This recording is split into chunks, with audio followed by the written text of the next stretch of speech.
இருக்குது. இந்த ஜீரோ பண்ணி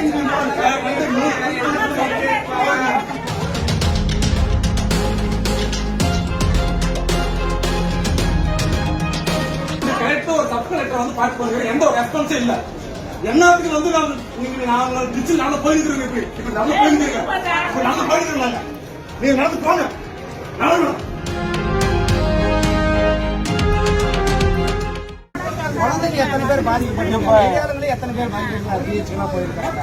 வெளியில் சொன்னா வெக்க கேட்கற இவ்வளவு பேர் ஊர்ல அப்படின்னு சொல்லி போட்டு எல்லாமே நாங்க இந்த டிச்சு நாங்க போடுறதுக்கு முன்னாடி சொல்றோம். இது போகாத தண்ணி 100% போகாதுன்னா அதுக்குமே போட்டு ஒரு பில்லு இன்ஜினியர் இது வரைக்கும் வந்து அவங்க வந்து பேசவே மாட்டேங்கிறாங்க.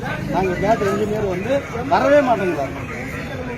தண்ணி ஏறாதுன்னு சொல்லியும் வந்து அதை போட்டு விட்டு போறோம். நீங்க ஃபர்ஸ்ட் செஞ்சதே முறையா செஞ்சு தண்ணி போயிடுச்சுன்னா நாங்க ஏப்பா இங்க வரோங்க. அந்த இன்ஜினியர் சொன்னாருங்க. இன்னொன்னு கேளுங்க. என்னன்னு சொன்னாருன்னா இது போட்டு பேப்பரை தூக்கி விசாரிட்டாரு. யாரா இந்த எஸ்டிமேட் போடுங்க. நான் போட்ட எஸ்டிமேட் வேற, நீங்க பண்ணது எஸ்டிமேட் வேற. ஆனா ஊருக்குள்ள போறதுக்கு எந்த வீட்டுக்கிட்ட ஒரு மோடாப்பு போட்டு தரல. இது எந்த ஊர்ல டிச்சு போட சொல்லியிருப்பாங்க? மோடா போட்டால ஊருக்குள்ள மோடா போடாது எந்த டிச்சு போட சொல்லியிருப்பாங்க? எந்த அதிகாரி தான் எங்களுக்கு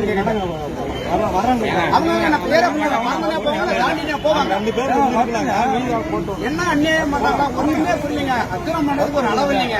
ஒரு ஜனங்க காசு இல்லாதவங்களுக்கு 4 வீட்டு காசு கொடுத்தா கூட அந்த டிச்சு போற காசு 4 வீடு கட்டின்னு போடச்சிருப்பாங்க. 10 ரூபாய்க்கு பிரயோஜனம் இல்லை. டிச்செல்லாம் போட்டு இப்படி எல்லாம் தான் கவர்மெண்ட் காசு செலவு பண்றது. மக்கள் வரி பணத்தில் ஏற்றி விட்டு மக்கள் தலை மேல வைக்கிறது.